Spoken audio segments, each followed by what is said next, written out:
Good evening, and welcome to this session that we are hosting from the British Council in celebration of International Women's Day. This evening, we have a panel discussion which will be moderated by Shamala Gomez, who is a human rights lawyer by training and has over 20 years' experience as an academic, researcher, and activist. She has an LLB from the University of Colombo and a master's in law from Georgetown University, Washington, D.C. She has published in the areas of violence against women, masculinities, sexual violence in conflict, migrant workers' rights, women's land rights, reproductive rights, and on women, peace, and security. Shamala, thank you so much for agreeing to moderate this session for the British Council, and it's all yours. Thank you, Rinali, for your kind introduction. Good evening, everyone. Just to go back to what Minali mentioned, we are celebrating International Women's Day today. That was March 8th. And the theme for this year, 2021, is Women in Leadership, Achieving an Equal Future in a COVID-19 World. This theme also resonates with the priority theme of the 65th session of the Commission on the Status of Women, which is currently about to start, or it has already started in New York. And the theme of that CSW session is women's full and effective participation and decision-making in public life, as well as the elimination of violence for achieving gender equality and the empowerment of all women and girls. A tall ask.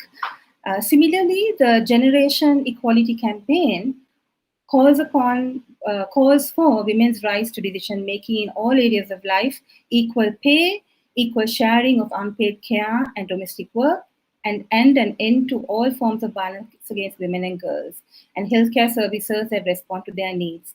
So you can see that these are the themes that we are talking about today.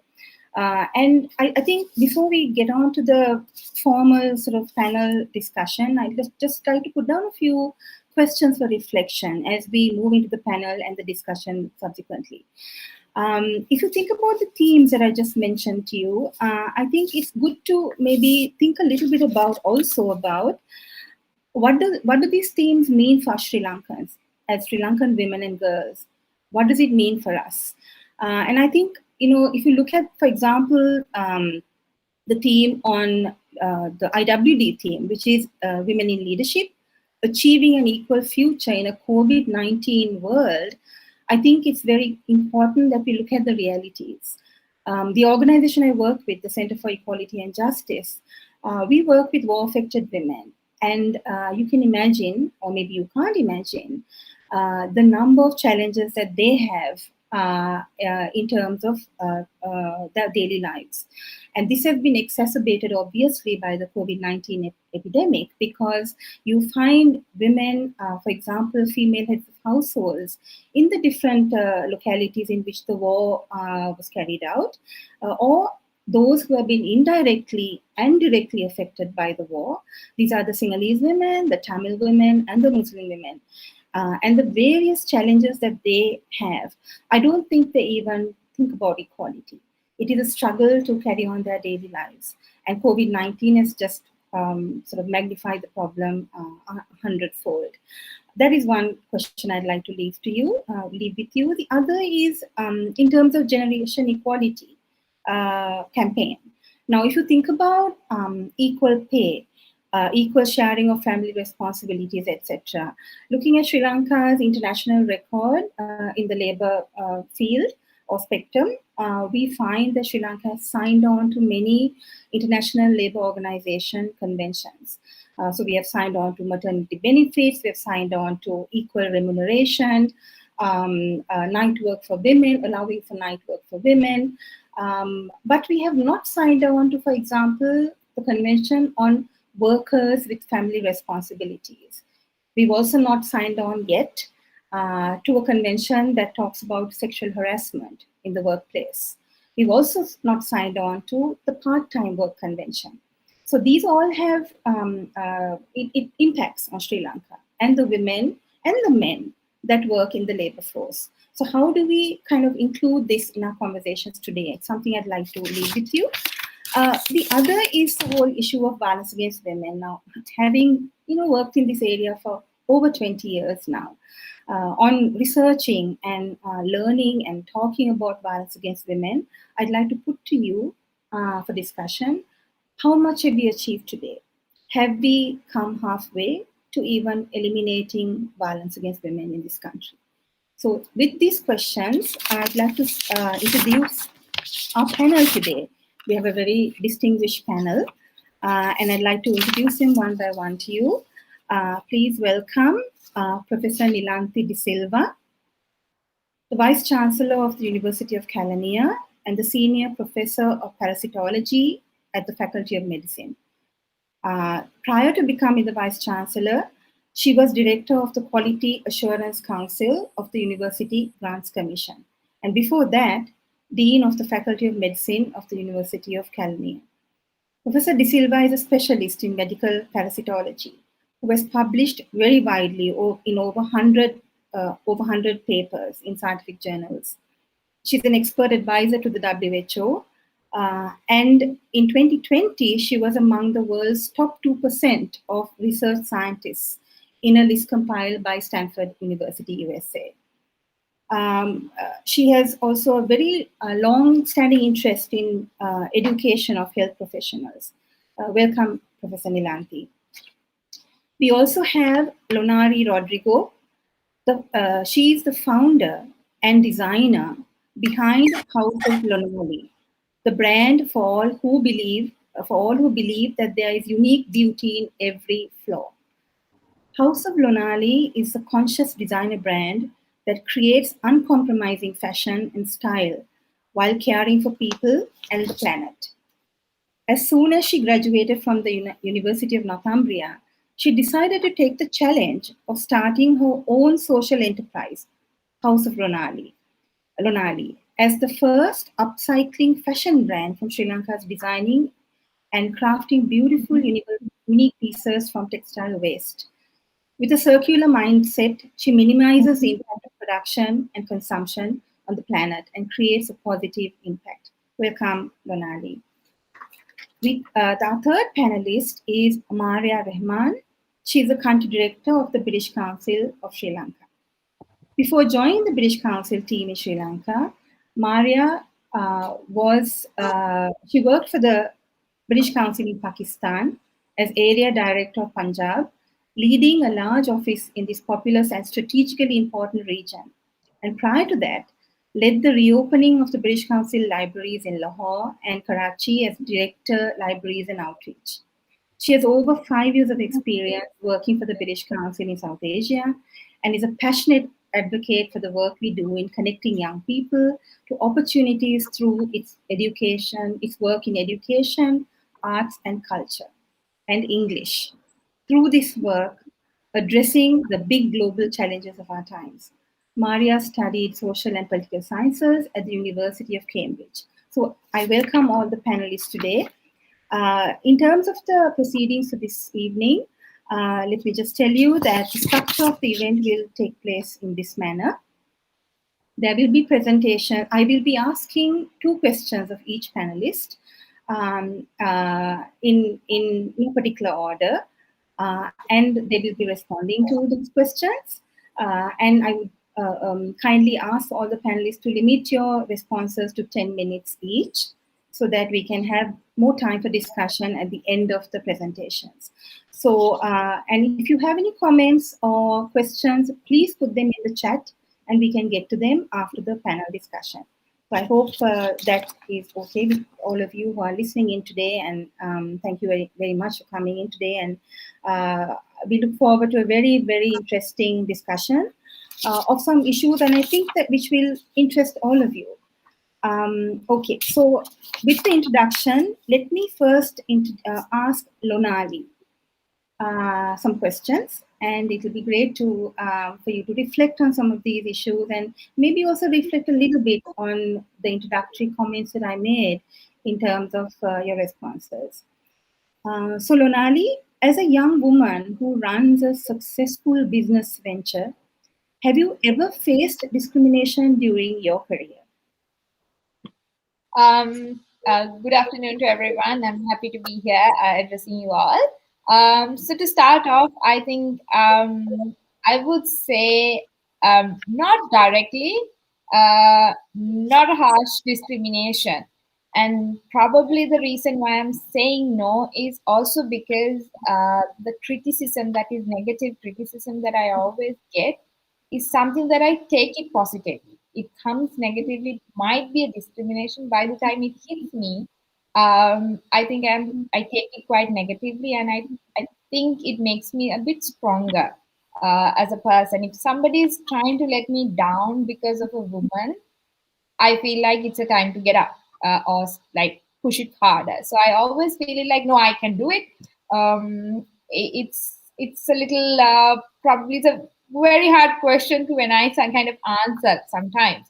But of course, at the same time, if you since you asked the question, young woman entrepreneur, sometimes I have been faced the young word.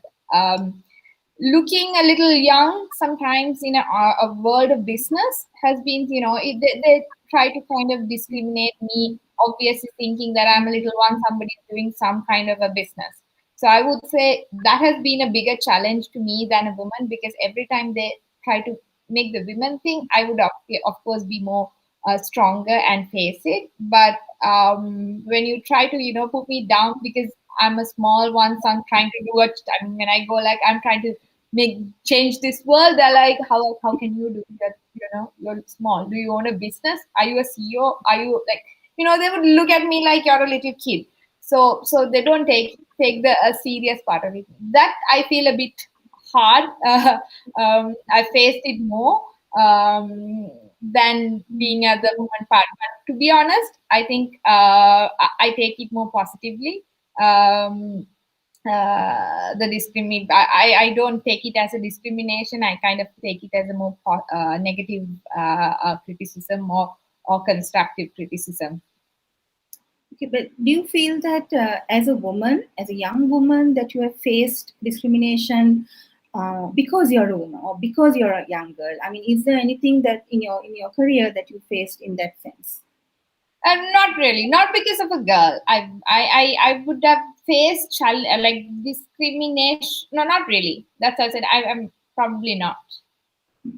Okay. What is your idea of discrimination? Do you think that it's something that is very specific to you? Or? I would take. I mean, if I have to define what discrimination looking into what exactly I expect as somebody would discriminate me or something. I think letting you down, uh, uh, treating you differently because you're a woman.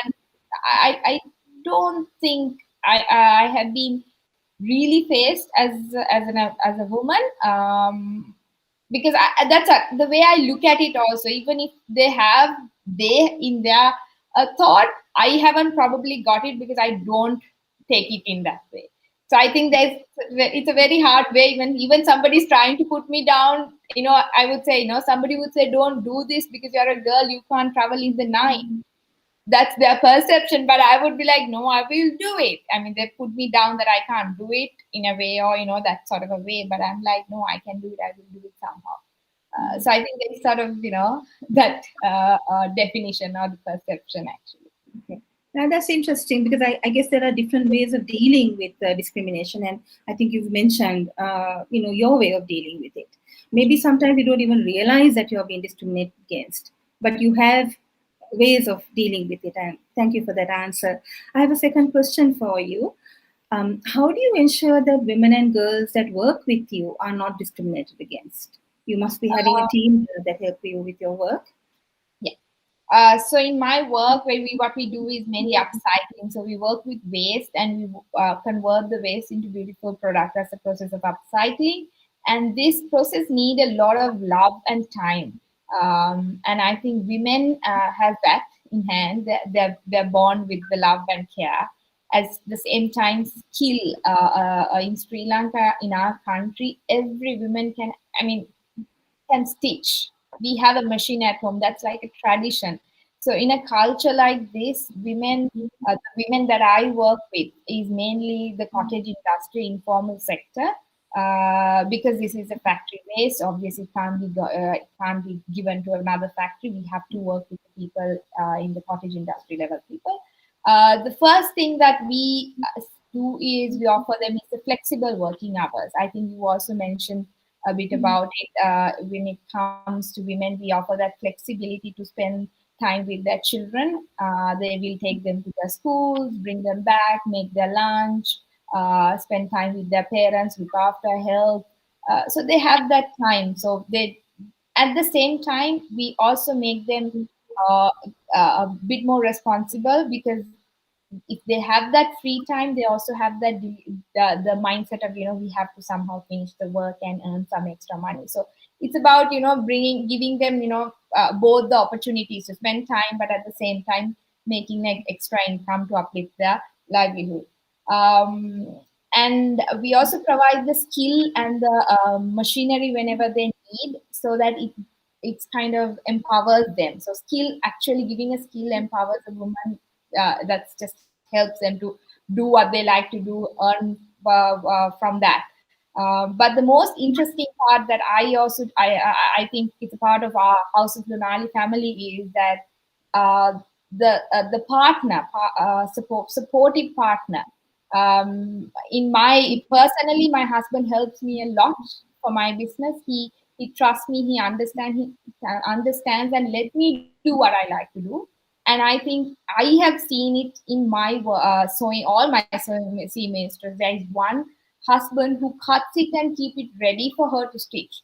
So the supportive partner plays a huge role to empower the women in that level. So women are also quite happy people when that whole partner becomes a part of their success story as well. So I think that is something that we embrace at House of Lunali, and we support and we encourage everyone as well. Thank you for that. I think, the fact that you talked about care work and the fact that the supportive spouse is something that is very important in this kind of work. That is also really interesting to know. But do you have any male employees? Because I have few male employees as well. Okay. So I think the women being supportive as well.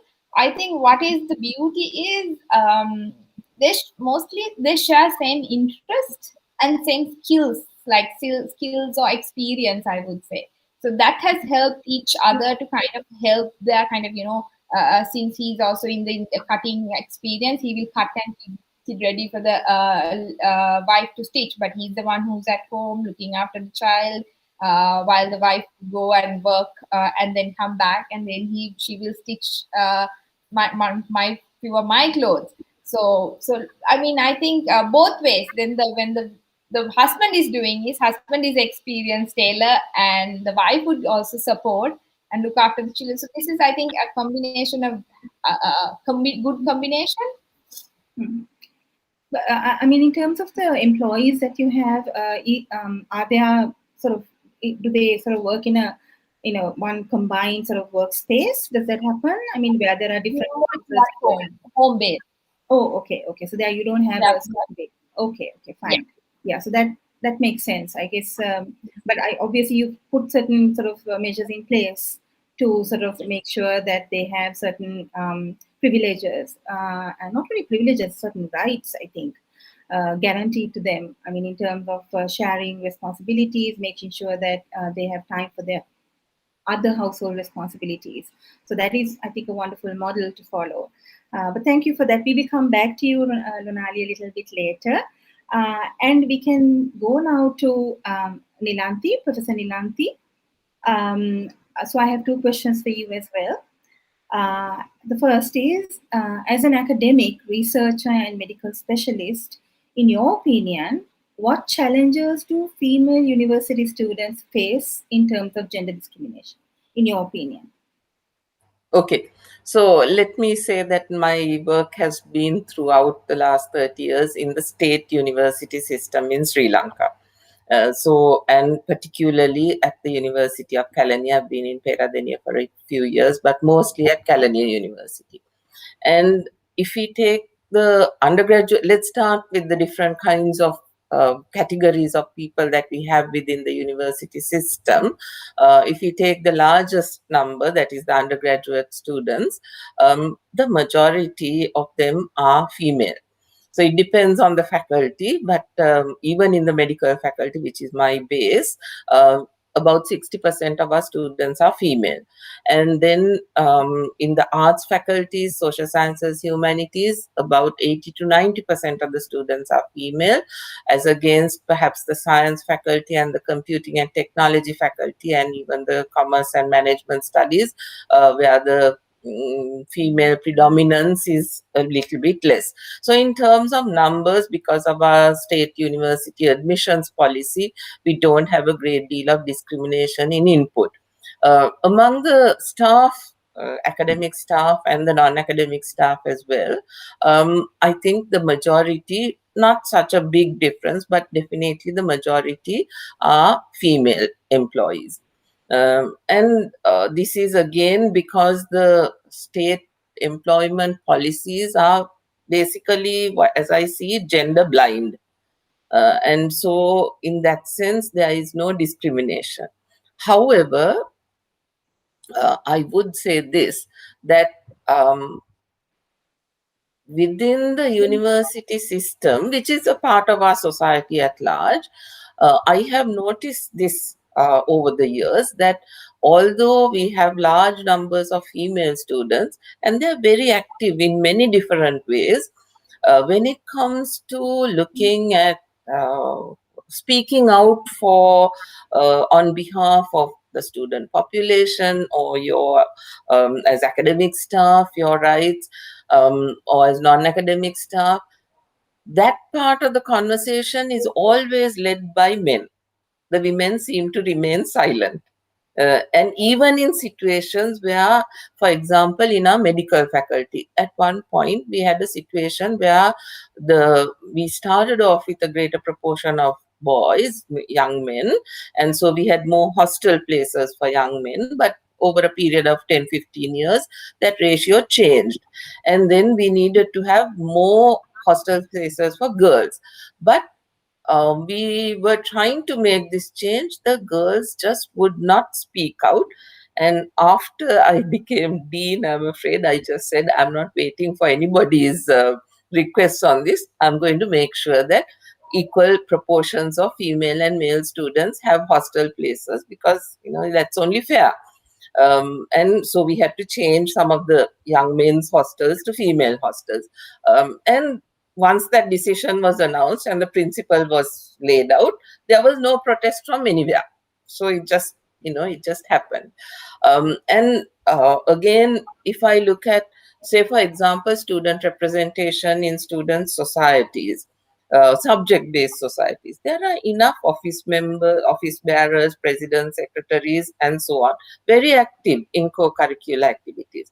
But if it comes to the students' union and the students' council, which is much more politically aligned, the female students are nowhere to be seen.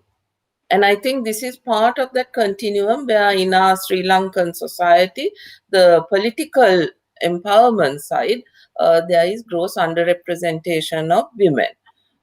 And also, this I think is more age related. I'm not entirely sure about this because we've not explored it in depth, or at least I haven't. What I've noticed as I've become senior in the university system and climbed the ladder of, the hierarchy in the system, that the number of women in the room, when I started off as a lecturer in the Faculty of Medicine, and I sat at the faculty board meetings where everybody, all of the academic staff gather, we had fairly equal representation. Then when I move up into the Dean's Committee meeting with the Vice Chancellor, maybe 2 women, 3 women. And then now I come into the University Council, which is the apex body, that the governing body of the university system. We have 25 people and 2 women. So in that sense, as I've climbed up the ladder, I find that female representation becomes less and less. So I don't, but like Lonali said, as a person, as an individual, I have never in my career actually encountered any active discrimination again, in a way that I was told, you're a woman, you can't do this, right? That's not something that I have really encountered. Maybe it's because I haven't heard it. Maybe it's just like Lonali said, it's not something that I even considered. And so maybe if it was being said in an undertone, it just went past me. It's possible. I wouldn't know. But I've never been told, you're a woman, you can't do this. So, and that particular thing has not held me back, but I wouldn't venture to speak on behalf of everybody. And in terms of sexual harassment, I know that there are issues, whether it is staff or whether it is student, that is still a problem. In terms of discrimination against women because of in their career, that I think is not a huge problem in our system, but there are other issues that need to be addressed. Thank you, Professor. How about a sexual harassment policy? I mean, that would, ensure that students are, both boys and girls, are free of sexual harassment incidents at the university. Does the University of California have one? Yes, so not so recently, about 4-5 years ago, we established a Center for Gender Equity and Equality. And that center has academic staff and they bring in a lot of student representation as well. And they've been quite active. We recently approved a gender policy at the university council level. And so there are several steps that need to be implemented.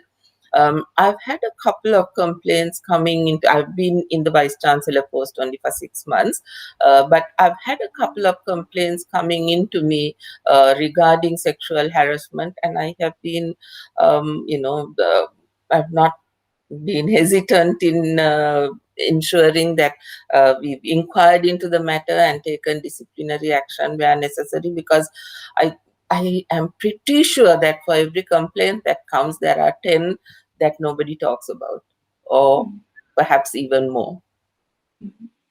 So I would like to encourage, what I would like to see happening in the future is a atmosphere where people are not afraid to speak out when they feel that they have had issues because they're either male or they're female.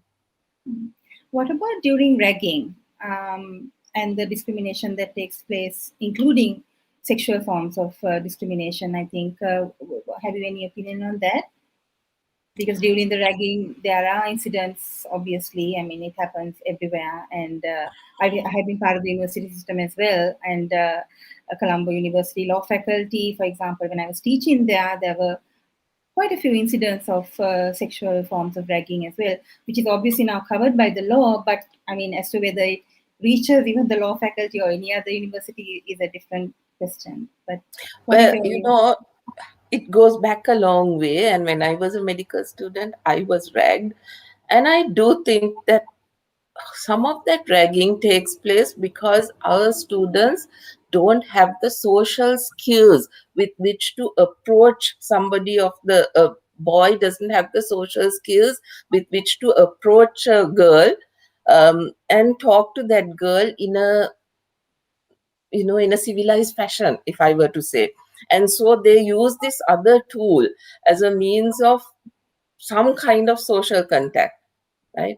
And then it deteriorates from there into bullying. I don't think at Kelaniya there is a great deal of physical ragging, but there is definitely psychological ragging. And this is something that because of COVID and the universities, the students being sent home and online education, for the 6 months I've had students on site really only for about a month. But I can see that there will need to be in place measures to support girls, and I think we'll have to work on it in making girls more resilient or having better coping skills, and trying to develop social skills in different ways in order to deal with this issue. Thank you. I think you've already kind of touched on some of the responses that maybe you'd have come back on in my second question. But the second question would be, Professor, how would you ensure a university space that is free of discrimination against the girls? Again, I would come back to something that I mentioned earlier, that universities are part of our wider society, right? Whether it's students or whether it's staff, we all live in a wider society, and it is those attitudes and those views, ways of seeing the world that come into our relationships in university. So as long as there is gender discrimination or sexual harassment widespread in our society, it's not going to be possible to ensure that the university space is free of that kind of activity. But we have and we will strengthen the measures that we have for when for preventive measures. So making sure that students are aware of the, like I said, the skills that are necessary, strengthen those skills to combat the psychological harassment that goes on. And then make sure that other students who are likely to engage in ragging, which is basically a form of bullying, right? Adult bullying, to know that there are legal consequences to what they do. The thing is that the problem is that students who are ragged very rarely actually complain and say, this is the issue, this is what I've encountered, this is the person who ragged me. There is a subculture where they will not complain. And so then it's very difficult to take any kind of disciplinary action against those who engage in ragging. But we will try to ensure that the atmosphere is created in which that can happen, and that I've taken disciplinary measures. As a dean of the medical faculty in the second year of my deanship, we suspended students who were engaged in ragging in hostels, and they were suspended for 2 years, which basically meant that their degrees were delayed by 2 years. So there are things that can be done. Thank you, Professor. We'll come back to some of the, I think, the sort of issues that you raised, I think, because they are interesting issues, especially the issue of ragging and, the steps that can be taken. But I think it's also useful to look at, you did mention in your first response that girls don't necessarily hold any kind of positions in the unions and in the societies, etc., and whether there are any kind of steps that can be taken to, through the university to try and ensure that girls do get into these positions of leadership. But we'll come back to that. We go on now to Maria. Maria, your first question would be, in your work at the British Council, do you feel that the COVID epidemic has brought with it new opportunities for women to engage in decision making and to challenge gender discrimination? What is your opinion on that? Hi, hello everyone. I hope you can hear me. First of all, good evening, and thank you for including me in this extremely impressive panel of women leaders. It's a real pleasure to be here, and so interesting to hear what you said, actually, and it made me reflect a little bit about my answer to that question, actually. I think it's interesting that, the four of us are sitting here and many of us have answered the question, have you faced discrimination, with a no, and yet we're having this conversation, and indeed we're celebrating, Women's History Month and International Women's Day because of the very real global catastrophe that is, gender inequality. And before I go into sort of the opportunities, I think it's really important for me just to highlight some of some of the issues that women face around the world and how those have been exacerbated by COVID-19. So, a recent report by the UN highlighted the numerous ways in which this pandemic has affected women economically, socially, in terms of their health, their choices, increase their vulnerability. I'm actually going to have to, just to make sure that, I think it's really important to highlight that, economically, women by and large are more vulnerable to the impact of COVID-19 because they're in more vulnerable jobs. They're in jobs that are hit first and hardest by COVID. There might be less women dying as a result of COVID, but because of health services being redirected towards, the response to COVID-19, the reallocation of resources and priorities means that women's health issues aren't being acknowledged. So already there's a health gap, and it's getting wider. Educationally, women have less access to education, and because of the pandemic, that gap is going to get bigger. The incremental changes that we've made over the last decades, those advances are at huge risk of being reversed. The out of school, the numbers for out of school girls is only going to grow as a result of the pandemic. If you think about care responsibilities, so women take on, we all know this, disproportionately a higher amount of caring for children, for looking after children, for looking after older people at homes and so on. And as a result of the pandemic, that responsibility has only increased, and it then puts stress on their health and on their economic outlook as well. And then, of course, there's something that I read recently as referred to as the shadow pandemic, which is how, being in lockdown has essentially increased women experiencing gender-based violence. So they're at home often with their abusers during a global pandemic, and whilst we'll never really know the true extent of it, I can only imagine, based on what we do know, the numbers are fairly horrifying. And I'd say that this is something that is it's global. We can't say that that it doesn't happen in any one country. It happens across the board. I'm incredibly conscious that I have a lot of privilege, and many of us do, to not have experienced some of the downsides of being a woman in a world where the odds are stacked against you, and also the negative impacts of COVID-19. But we work with women who perhaps are experiencing one or many of these issues, and we live in a world where it's a very real issue, and we're working in industries where we can help to to improve some of this, if not all of it, definitely not all of it. So I think. So talking about the bad, anecdotally, I'll just refer very quickly to what I've heard as a leader of a large office, initially in Pakistan over COVID and now in Sri Lanka.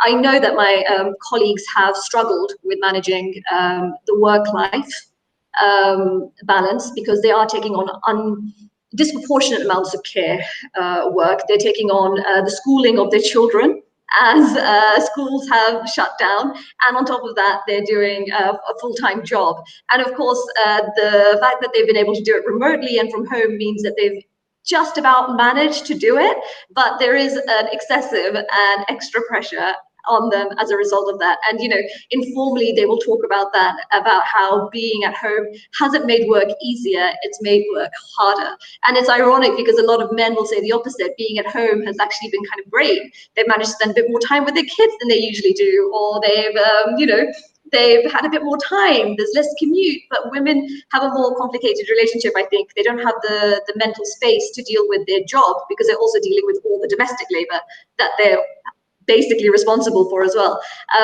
I sometimes wonder, if I had children, would I have been able to do my job? I don't know, because it's incredibly stressful. It's an extra burden, and if you don't have the right support systems, if you don't have money, if you don't have an organization that will support you, it's very difficult to manage. And it's probably why lots of women are leaving the workforce, some of them voluntarily, but also because they don't have a lot of choice. But I'll just touch on the opportunities that COVID has opened up as well. It's not all doom and gloom, and I'll talk about it from a British Council point of view just very quickly as well. So I think some of the benefits are that working from home does offer flexibility, and women have long argued for more flexible working hours, working times. They do have responsibilities that they need to manage, and what they've been able to demonstrate, men and women both, is that they can work reliably from home and remotely, get the job done, often get it done as well as, if not better, than they would have being in an office and having to commute for hours and so on and so forth. So there is that. The other thing that's really interesting, I think, working for a global organization like the British Council, is that travel used to be quite a big part of our life, and women especially felt they couldn't apply for jobs because they had to travel all the time, and their responsibilities just meant that they couldn't commit to going from one city to the next at the drop of a hat and so on, or traveling and leaving, you know, their responsibilities behind to another country for a week for a conference and so on. And what we've learned is that a lot of that travel was quite unnecessary, and also a huge burden on the environment as well. So I think post-COVID, we're really going to reflect on how much we really needed to do that and how necessary it was, and, you know, the guilt that you felt if you couldn't do an overnight trip, or you couldn't make the arrangements, the childcare arrangements that you needed. You know, I think there'll be more flexibility around that, which is great, and something that I think will be looking at really hard at the council. And so I think the final thing is real conversations, because of the context here around work-life balance, around you know, what is necessary and what is unnecessary. Women sort of speaking up and highlighting this double burden and so on have opened, at least as an organization, our eyes to some of the issues that women face.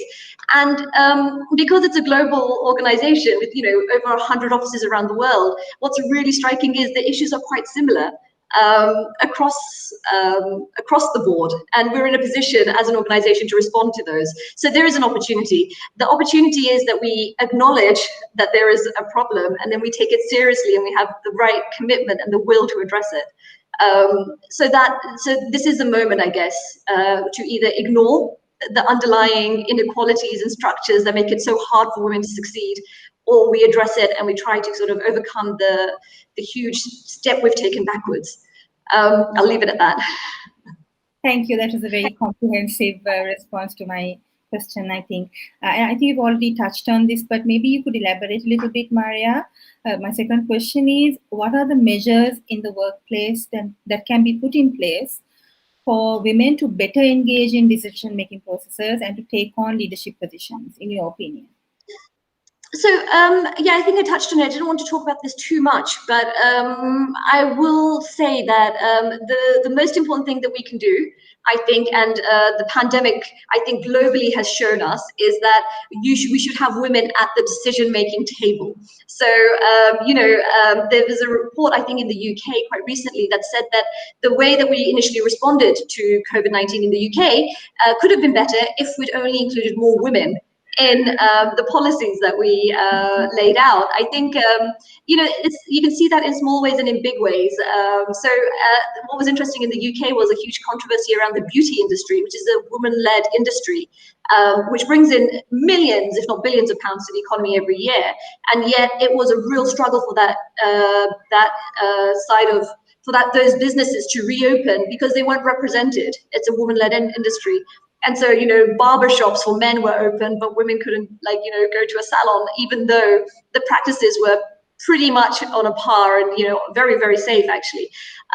So, you know, representation is incredibly important in decision making. And this is something worth pointing out, that, you know, countries with women leaders have noticeably had better responses to COVID. And I think that's not a coincidence. You know, a more inclusive approach to how you solve a national crisis, a global crisis, is obviously going to lead to better outcomes. And, you know, time and again, we see that.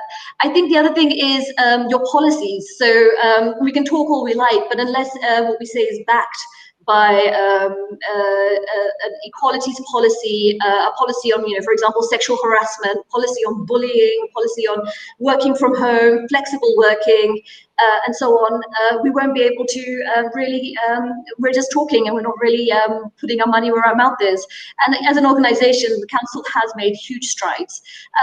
I think something to just say very quickly is that as a result of the Me Too movement and the scandal of the gender pay gap, the council in 2018 released its own gender pay gap report, and there was a discrepancy, kind of a shocking discrepancy actually, in the number of fewer women in leadership positions.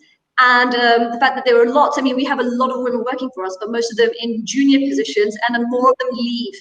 Again, probably because they can't, manage all the various responsibilities they have. So, we released that information, we acknowledged there was a problem, and, we openly communicated it with our staff and talked about ways that we were going to redress that imbalance, which I think is a really meaningful commitment to change. And on that note, I'll just add that this January, for the first time in the British Council's 84-year history, we've finally got a female CEO, which was an amazing landmark, a bit late in the day, but still great, I think, for us. And just one final point, I'm sorry, I know there was a question and answer planned, but the other thing that I think we do is explore ways in which women feel it's safe for them to speak out about issues that concern them. And one thing that we are exploring in South Asia are sort of safe spaces, places where women can talk amongst each other. So amongst other groups of women in a safe, facilitated space about the issues that they face, the microaggressions, and what sort of might be holding them back in the workplace. And they've been quite interesting. We're thinking of rolling them out more widely as well. So I'll stop there. Yeah, thank you, Maria. I think you've kind of given us a plethora of different ideas and steps that the BC has taken, globally. In terms of trying to have sort of more gender-sensitive workspaces, and that's fabulous to know that you are sensitive to the issues and the fact that we need to kind of encourage women to take on more leadership positions, and that you are facilitating that move to leadership. That's fabulous. We have some time, I think about 15 minutes of questions. I'm not too sure. There's nothing in the chat at the moment. Unless someone, I'm not sure how it works, Sajid, whether people can unmute themselves and ask questions if needed. So we have just about 15 minutes, maybe about 12 minutes left of the discussion. Sajid,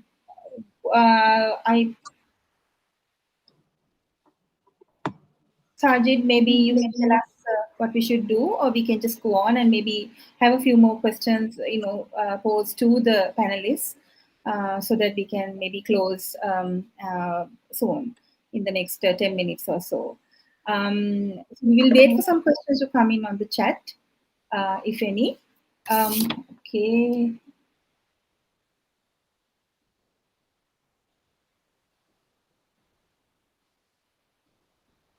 Okay, but I don't see any questions on the chat. So we will just continue the discussion. I mean, I'd like to just go back to a few of some of the issues that the panelists have raised, and also send out a common question to all of you. So let me start with Lonali. What is your message to women and girls on what can be done to challenge stereotypes and achieve gender equality? It's a very broad question. It's sky's the limit, but please try to, maybe in a few minutes, 2 minutes, respond to that. So I think you have to do what you like to do. You would say do what you're passionate, but finding what you're passionate is a difficult task for a lot of people. A lot of young girls, I mean, even for me, I say I'm passionate, but to figure out that what I'm passionate takes a bit of time. So that time, I think you have to do whatever possible, get experience, enjoy life, or enjoy your job, or do multiple jobs to figure out what you really like. I think you need to explore to figure out what you really like. Once you know that, you need to put your full effort and work towards it. I mean, if you're really doing what you like, nobody can stop you just because you're a woman or you're young. And that's like, even though people say I'm young, if I like it, I'm going to do it. So that's the attitude that builds in you when you do something you like to do. It applies across the board to everyone. I mean, that helps to kind of enjoy your life And even at the hardest time, you feel you've done something. There are days that I cry and sleep, but the next day morning you feel like you want to wake up to do the same and pursue it. So I think key is to figure out what you like and do what you like. So that's my simple message. Thank you, Lonali. I think those are inspirational words from you to those out there listening to us. Thank you for that. If you have time, if you come back to what you mentioned, I will go to Professor Nilanthi and ask the same question. What is your message to women and girls? And what can be done to challenge stereotypes and achieve gender equality? I think role models are really important. I used to think that it wasn't so important, but I realized that after I had been the dean for 6 years, there were many young women who seemed to find it really reassuring that a woman can climb up the academic ladder, that you can be a good researcher, you can publish at an international level, and you can excel with what you are doing, despite having all of the family commitments, the responsibilities that go with a woman, with being a woman. Those are, kind of inevitable and not something that you can really fight against, or I wouldn't want to fight against. So the role model part is one thing, and that is something that you do at a personal level. But there's also, I think, coming back to that issue that you picked on, Shyamala, earlier about leadership and women in leadership positions, especially in relation to the student union and student council.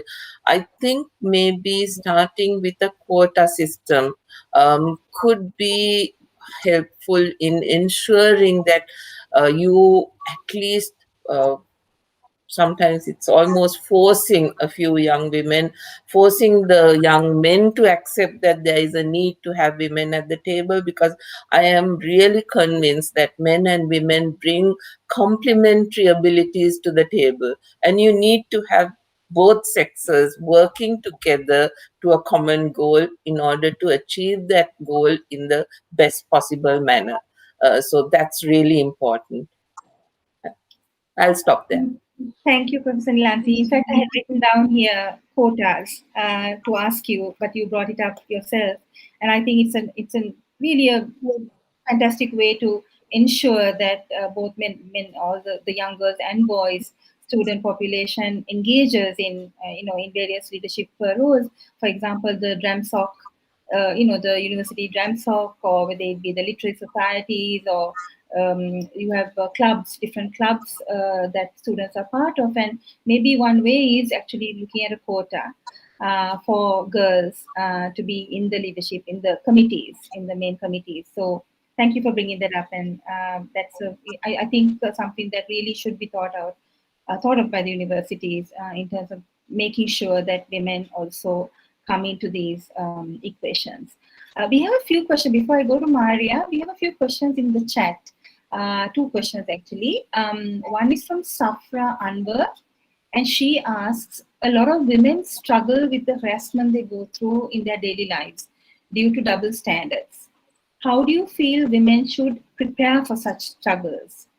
That's an interesting question. Who would like to answer that? Maybe Maria, do you want to attempt it?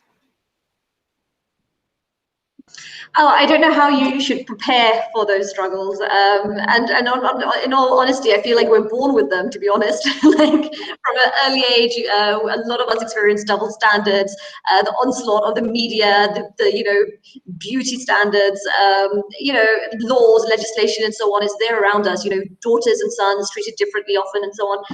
I would say, in whichever way that feels safe to you, it would be to challenge them, to talk about them, and to try to affect change within your sphere of influence, whatever that might be. And we do have spheres of influence. And if I was answering the question more broadly, I'd say that one thing we could all do is try to affect change where we can. And that can be through conversation, that can be through challenging someone. It can be through, if you are in a position of leadership, affecting change in a meaningful, systemic, policy level.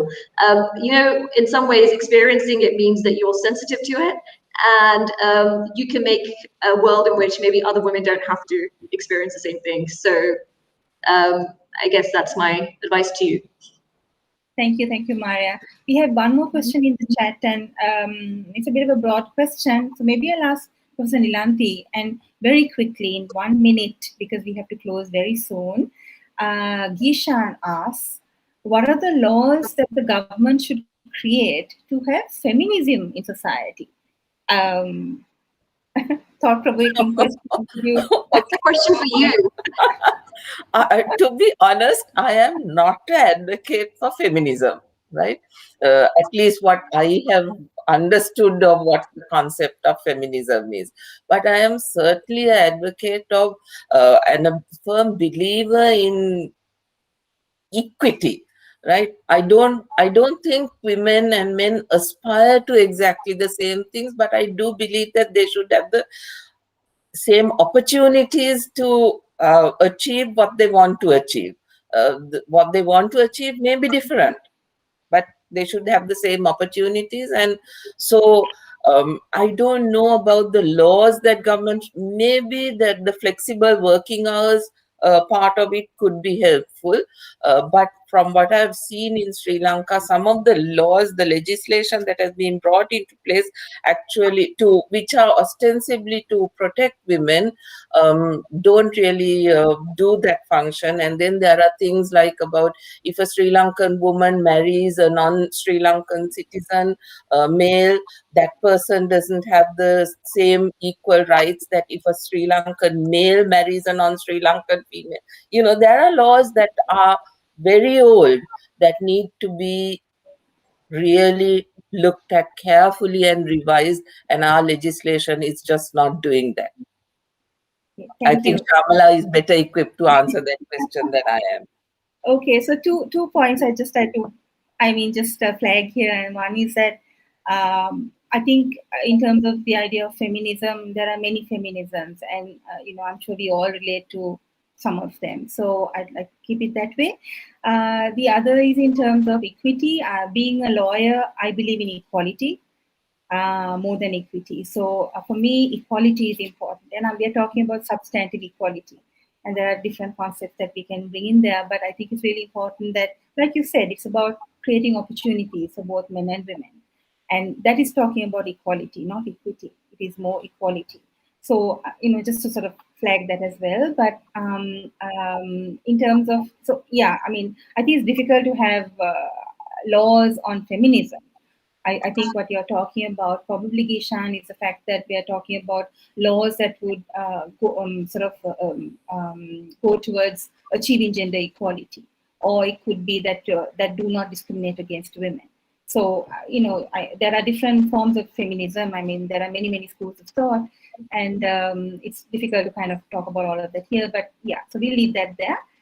Just the closing remarks would be from Maria. So the question to you, the common question, which is, what is your message to women and girls on what can be done to challenge stereotypes and achieve gender equality? Yeah, I think it's the same as the other two panelists, actually. I think we all have stereotypes about what a leader looks like. And often that leader is a man. Often it can be a white man.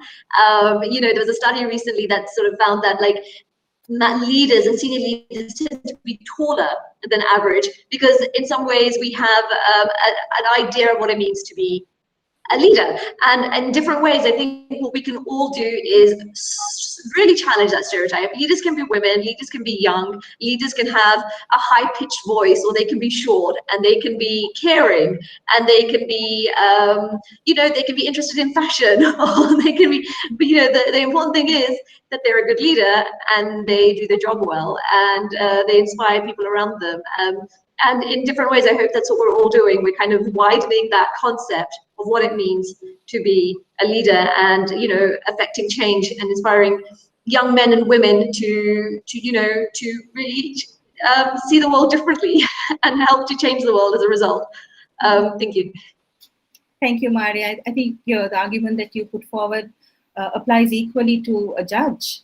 We can have female judges, we can have female lawyers, we can have female politicians. and they may be as effective or more effective than men. So it's about looking at leaders and having a particular, stereotype of what a leader looks like you mentioned. But we can transpose that argument into so many different spheres, and you'll find it's the same argument that's being used. So thank you for those words from you. I think we need to close. It's exactly 7:30, and I'd like to thank all the panelists for a very interesting, thought-provoking discussion, I think, on in the different spheres that you engage in. It has been an interesting one, and we'd like to thank you on behalf of the British Council as well for coming on board here today and sharing your thoughts and opinions, and finding ways to, giving your recommendations in terms of how we can achieve some kind of gender equality, keeping within the theme of International Women's Day. A hard task, but nevertheless, we tried to sort of talk about some of the issues and confront the issues and provide some recommendations. Thank you very much. Thank you to the audience also. I don't see who you are, but and I don't have no idea how to use this platform to see whether, who is on the platform. But thank you very much for sharing this evening with us. And thank you to the British Council team also for facilitating and making sure this event went off well. Thank you, and we'd like to wish you a good night. Good night. Thank you. Good night. Good night.